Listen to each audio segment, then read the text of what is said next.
My sister asked to search my purse while our father was still alive in the next room. Not because money was missing, because a bracelet was. A sapphire bracelet that had belonged to our mother, and honestly, I hadn't thought about it in years until Vanessa brought it up like evidence in a courtroom. Dad was asleep in the den when it started, or half asleep. With hospice patients, it's hard to tell.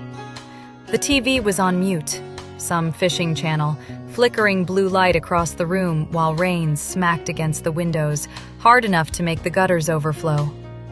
I was standing at the sink, rinsing one of those little plastic medication cups.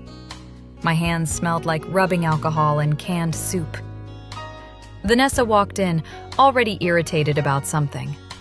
You could always tell by how carefully she closed doors. "Did you move Mom's jewelry box?" I barely looked up. "Probably. I've moved half the house at this point." "Well, the bracelet's gone." I shrugged. "Okay." That made her angrier, because calm sounds guilty to suspicious people. She folded her arms and leaned against the counter, still wearing her coat even though she'd been there 20 minutes already. Vanessa never really sat down in that house anymore. She hovered, like she was visiting a difficult relative in a facility instead of watching our father die. "You were upstairs yesterday," she said. "So were you." "I wasn't in Mom's closet." There was a little pause after that, just enough for me to realize she'd been building toward this conversation before she walked into the kitchen. The microwave beeped behind me. Neither of us moved. "You think I took it?" I asked. "I think stress makes people weird." That sentence irritated me more than if she'd outright accused me, because it gave her room to retreat later. I dried my hands slowly. "Then say what you mean." She looked tired suddenly, not emotional, just worn thin, in that brittle way people get when they haven't slept properly in weeks. "You moved back in after the divorce," she said.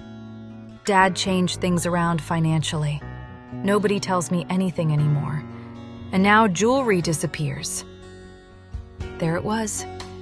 Not the bracelet, the accounting. I laughed once, mostly because I was too exhausted to do anything else. Jesus Christ. Don't do that. Do what? Act like I'm insane for noticing patterns. Patterns. Meanwhile, I'd spent the last 3 months helping our father piss into a plastic container because his hands shook too badly to hold it steady. Funny what people choose to notice. Dad coughed hard from the den. Wet, painful. Instinct took over before the argument did. I grabbed a towel and headed toward him, but Vanessa spoke again before I got out of the kitchen. "If it's not in your bag, then fine." I stopped walking. For a second, I honestly thought she meant something else. My brain wouldn't quite process it. Then I turned around slowly. "Excuse me?" She looked embarrassed now that the sentence existed outside her head. "Good. I'm just saying we should clear things up." "You want to search my purse." Her eyes flicked away from mine. "You're making it dramatic." That almost made me laugh. Dad started coughing again, worse this time. I walked into the den without answering her. He was struggling to sit upright, eyes watery, breathing uneven. The blanket had slipped onto the floor. "Easy," I said, kneeling beside him. His skin felt papery, hot and dry.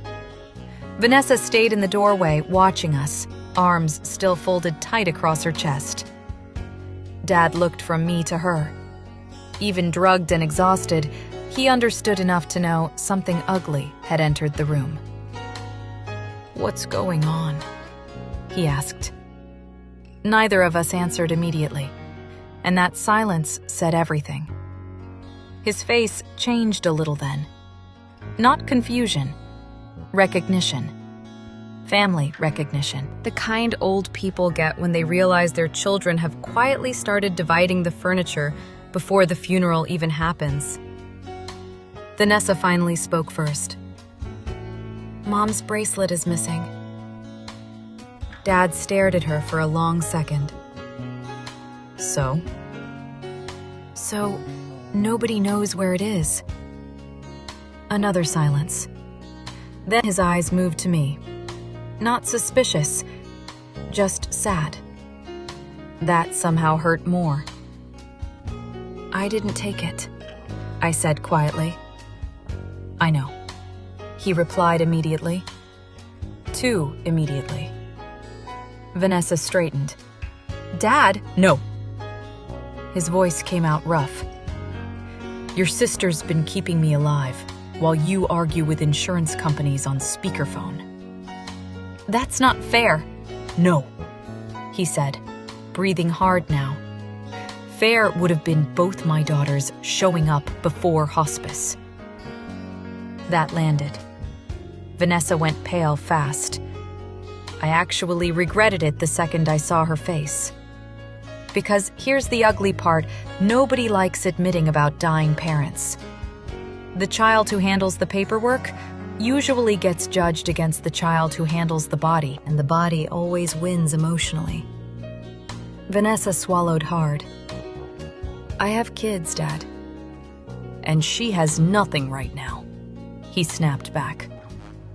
The room went still. Immediately, I wished he hadn't said that. Not because it wasn't partly true, because it was cruel in exactly the right way. Vanessa looked at me then, and underneath all the anger was something else I hadn't noticed clearly before. Humiliation. Not over the bracelet, over me being the one he reached for now. That was the real theft as far as she was concerned. Nobody talked after that.